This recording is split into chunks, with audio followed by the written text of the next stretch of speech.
Good morning, everyone.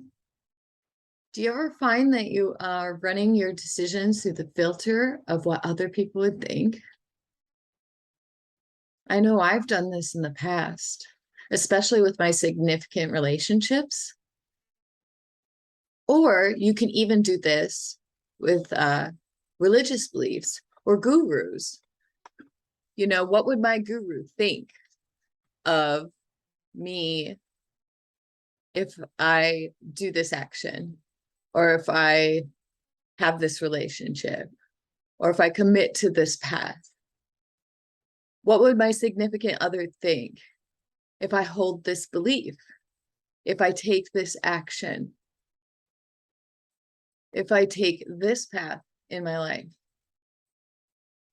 Sometimes I even found that I would run what I wanted to do or thought I wanted to do, or options that were presented to me through these filters before I even tuned into what it is that I wanted to do.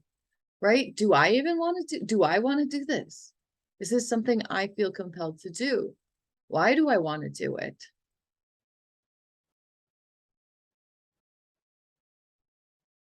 Think about that. Think about how disempowering that is. It's like giving all of your own personal power and decision-making ability away to someone else. And they're probably not even asking for it. If somebody really loved you, do you think that they'd want you to not follow your dreams, goals, desires, wishes because you think they wouldn't approve? That's not love. And I think with gurus, as far as that goes, and religious beliefs and things like that, they should only be pushing you to follow what's true for you, not follow them blindly. That's not enlightenment. Enlightenment is finding your own path and following your own path and journey,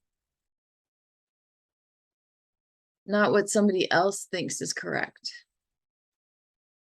So when we do this, when we put somebody else as a filter on our own life experience, what we're doing is energetically self-abandoning. We're abandoning ourselves and what we want and desire for what we think others would approve of. And what this eventually leads to is resentment. You end up resenting the person, place, or person, or group, or religion, or guru, because you're not being able to be authentic. You're not being able to be true to yourself. And then so that creates this like battlefield. And I feel like this happens a lot in relationships when you constantly self-sacrifice for another person, whether they're asking you to or not. What you end up doing is resenting that other person. And then it feels like this battle instead of a relationship. You're like, how did this person I love become my adversary? Why do I feel so adversarial towards them? Why do they react that way to me? And this may be the pattern at the root of that. You may be abandoning yourself, or they may be abandoning themselves based upon what they think you would like, right? What they think you would approve of. And so I think if we're going to have relationships with people, the best thing we can do for them is set them free. Set them free to chase their own dreams, desires, goals, and then allow them to do that, and allow them the freedom to communicate with us about it without judgment, without pushing our opinion on them. Sure, if they ask for our opinion, we can give it. And if they really are in love, if this is a love relationship, they probably are interested in it, but in no way should they put it above their own goals, dreams, and desires. And if it turns out that they're so different that the relationship would be in jeopardy if they followed that, then we have to let them go. We have to love people without the strong level of attachment that creates this problem. We have to allow them to go on their own journey. And we have to allow ourselves to do it too. And that's what compatibility is. Compatibility is just me following my inner compass is not in alignment with you following your inner compass. And at some point, we gotta really get real about that. And it doesn't have to be the end of the world. And it doesn't mean you have to cut this person from your life completely. Sometimes you can just shift the relationship.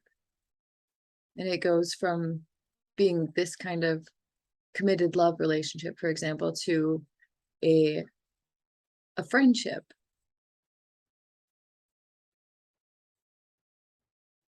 Anyway, that was my little nugget for today. And the reason I bring it up is because I recently had a healing session in which I dove deep into this myself and my own abandonment patterns, self-abandonment patterns.